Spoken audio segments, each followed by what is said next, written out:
Hi friends, அஸ்ஸலாமு அலைக்கும். இன்றைக்கி பலாப்பழ கிரேவி எப்படி செய்கிறதுங்கிறத பார்க்கலாம். பலாப்பழம் வாங்கினீங்கன்னா விதையை தூக்கி போடாதீங்க. எப்போவுமே சாம்பாரில் போட்டு போர் அடிக்கவும் வைக்காதீங்க. உங்கள் வீட்டில் இந்த மாதிரி ஒரு கிரேவி செஞ்சு கொடுங்க. இந்த கிரேவி சப்பாத்திக்கு, பூரிக்கு, பரோட்டாவுக்கெல்லாம் ரொம்பவே சூப்பரான காம்பினேஷனாக இருக்கும். இப்போ இதற்கு நான் ஒரு குக்கரில் பெரிய வெங்காயம் எடுத்து இந்த மாதிரி ஸ்லைஸாக கட் பண்ணி வச்சுக்கிட்டேன். இதில் ஆயில் ஊற்றி வதக்கிக்கலாம். இப்போ நல்லா ஆயில் நல்லா கிளாஸியாக வர வரைக்கும், கண்ணாடி பதம் வர வரைக்கும் நம்ம வதக்கிக்கலாம். இது ரொம்ப வதங்கணுங்கிற அவசியம் இல்லை. இதுலேயே நம்ம ஒரு 3 தக்காளியை அரிஞ்சு போட்டுக்கலாம்.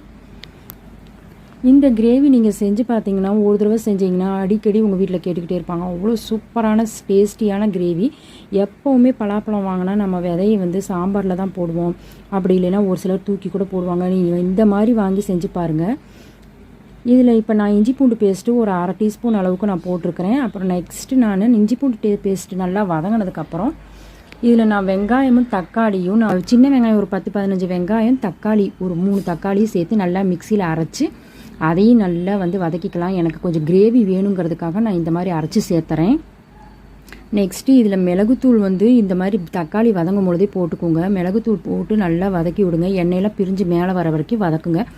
பச்சை வாசனை போனதும் இதில் நான் கொஞ்சம் ஜீரகத்தூள் 1 ஸ்பூன் அளவுக்கு போட்டிருக்கிறேன். அதுவும் போட்டு நல்லா வதக்கிக்கலாம். அப்புறம் இதுக்கு ரொம்ப சூப்பரான நல்ல ஃப்ளேவர் கொடுக்கறது சோம்புத்தூள் தான். கண்டிப்பாக சோம்புத்தூளை ஸ்கிப் பண்ணாதீங்க. சோம்புத்தூள் போடும்பொழுது நமக்கு இது இந்த கிரேவியோட டேஸ்ட்டே நல்லா தூக்கி கொடுக்கும். அப்புறம் இதில் நான் மல்லித்தூள் 1 ஸ்பூன் அளவுக்கு போட்டுக்கிட்டேன். எல்லாமே நான் 1/2 கிலோ பலா விதைக்கு தேவையான அளவு நான் சொல்லியிருக்கிறேன். அப்புறம் இதில் குழம்பு மிளகாய் தூள் ஒரு 1/2 ஸ்பூன் அளவுக்கு போட்டுக்கலாம். உங்கள் காரத்துக்கு ஏற்ப போட்டுக்கோங்க. இதை எல்லாத்தையுமே போட்டு நல்லா மிக்ஸ் பண்ணி வதக்கி விட்டு அப்புறம் நம்ம அரிஞ்சு வச்ச பலா விதையை போட்டுக்கலாம். நான் பலா விதை நான் 2 கட் பண்ணிக்கிட்டேன். முழுசாக போட்டாலும் வெந்துடும். இந்த மாதிரி 2 கட் பண்ணும்போது நமக்கு மசாலாலாம் நல்லா உள்ளே இறங்கி நல்லா டேஸ்ட் சூப்பராக இருக்கும். நம்ம சிக்கன் மட்டன் கூட போட்டுக்கோங்க.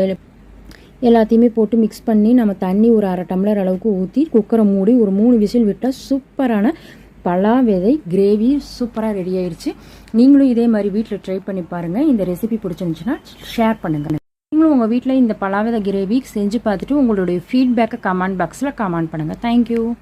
ஹலோ ஃப்ரெண்ட்ஸ், இந்த வீடியோ பிடிச்சிருந்துச்சுன்னா லைக் பண்ணுங்கள், ஷேர் பண்ணுங்கள். மறக்காம டுடே ரெசிபி சேனல் சப்ஸ்கிரைப் பண்ணாதவங்க சப்ஸ்கிரைப் பண்ணுங்கள். பக்கத்தில் இருக்க பெல் பட்டனை கிளிக் பண்ணிக்கோங்க. அப்போ தான் நாங்கள் போகிற வீடியோஸ் உடனுக்குடன் வரும்.